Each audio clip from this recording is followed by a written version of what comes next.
Isaiah 52:13 through 15. Exalted servant.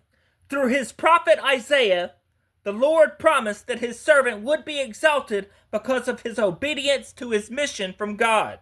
We see in Jesus' exaltation a number of things about God's redemptive purposes in Christ. Initially, we are reminded that the cross and resurrection of Jesus happened not by accident, but according to God's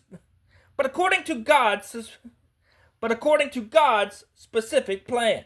People throughout history have sometimes considered the crucifixion of Jesus to be a tragic accident, a case of misappropriated justice and anger by the judicial system of the time. But this was no accident. Indeed, God was pleased by Jesus' sacrifice and even specifically sent him to offer himself up as that sacrifice. God orchestrated Jesus' life, death, and resurrection to happen in his predetermined time and according to his sovereign plan. Because this was no accident, we must also conclude that this was not a secondary option to God. Others in history have seen the cross in this light, that God's initial plan was thwarted in the garden.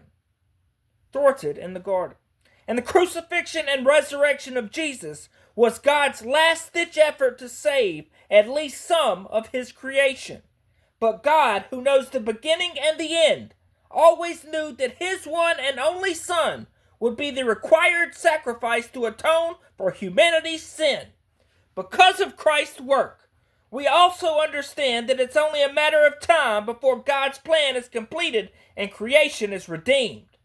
While God has exalted Jesus to the highest place, eventually the rest of creation will follow suit.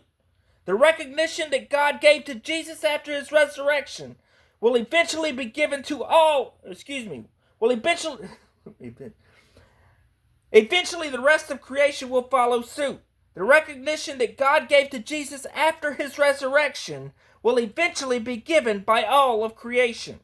Jesus will be recognized by Christian and non-Christian alike as the rightful king, and the honor that is due him because of his willing and obedient sacrifice will be paid. Every knee will bow, and every tongue will acknowledge that Jesus is Lord, to the glory of God the Father. Now, though the world is broken, Jesus, the King, sits on the throne, ruling and reigning at the right hand of the Father. He is worthy of all worship in this life and the next.